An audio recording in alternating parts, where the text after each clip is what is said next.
The galaxy had grown complacent.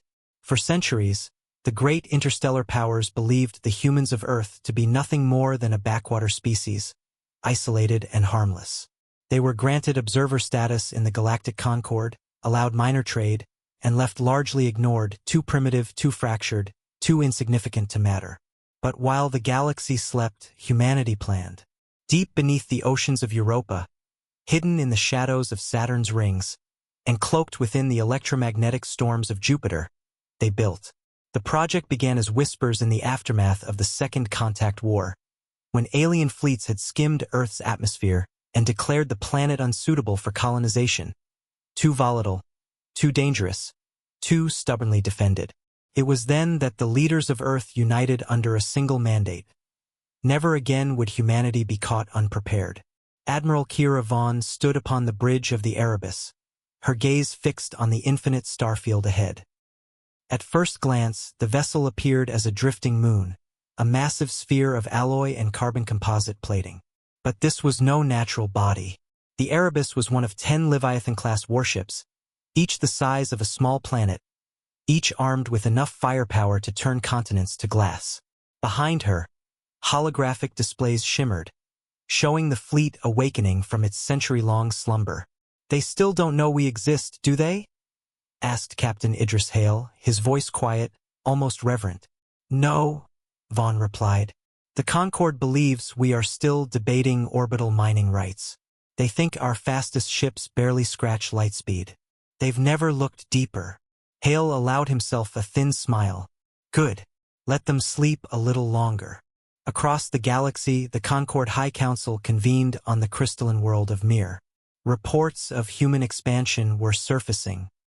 Strange trade anomalies, unexplained disappearances of mining fleets near the Sol frontier, whispers of artificial gravity wells where no worlds existed. Counselor Yurik of the Valen Triumvirate slammed his clawed hand upon the table. "Humans are resourceful, yes, but they lack the infrastructure to threaten us. Their ships are obsolete, their weapons primitive." Counselor Thaleen, a Serpentine scholar, flicked her tongue with unease. "And yet their colonies thrive in death zones. Radiation belts, barren moons, acid storms. They endure where others perish. Tell me, Yurik, what species does that remind you of?" Yurik hesitated. "Predators." Back in the Sol system, the veil was about to be lifted.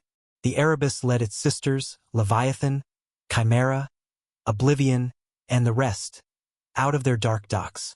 They emerged from the shadow of Neptune like ancient titans, each accompanied by swarms of escort ships bristling with rail cannons and graviton lances. For a century, humanity had mined asteroids in secret, hollowed moons, redirected comets for water, and stolen alien designs under the guise of diplomacy. They reverse-engineered warp tunnels, weaponized quantum singularities, and fused artificial intelligence with human intuition. They had not prepared for war. They had prepared for survival. The first Concorde fleet arrived 3 weeks later, a diplomatic escort, they called it. Hundreds of sleek alien ships formed a crescent in the void, their commanders smug in their superiority. A message broadcasted across all channels. "Humans of Earth, you have violated the terms of the Concorde Compact. You will submit your fleets for inspection and dismantlement or face sanctions." Admiral Vaughn's voice cut through the transmission, calm and cold. "Concorde Command, you mistake our silence for submission. We asked for peace. You gave us contempt. We asked for partnership. You gave us chains. Now you ask for surrender." She raised her hand. The Erebus fired. It was not a beam, not a missile, not a kinetic slug. It was a lance of folded spacetime, a weapon humanity had named Oblivion Spear. The leading Concorde dreadnought simply ceased to exist, erased from the fabric of reality, leaving behind only a silent void where stars bent unnaturally. The galaxy awoke that day. War did not follow in the way the Concorde expected. They had assumed humanity would strike with desperation, burn bright, and fade quickly. Instead, the Leviathans moved with precision, dismantling fleets, disabling stations, never annihilating unless provoked. They did not seek conquest, they sought respect. Within a year, the Concord High Council sued for negotiation. By then, the map of known space had changed.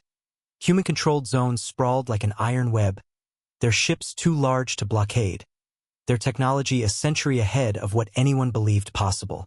Counselor Thelene watched the signing of the armistice of Epsilon Eridani with unblinking eyes. "We could have crushed them 100 years ago," she whispered. "No," replied her aide. "You only thought you could. The humans never showed their teeth." On the bridge of the Erebus, Admiral Vaughn gazed at the stars, no longer as a supplicant, but as an equal among predators. "They will call us monsters," she said softly. Hale shook his head. "No, Admiral. They will call us a lesson." The Leviathans moved onward, their shadows sweeping across the void. Reminders that while the galaxy slept, humanity had learned to dream in steel.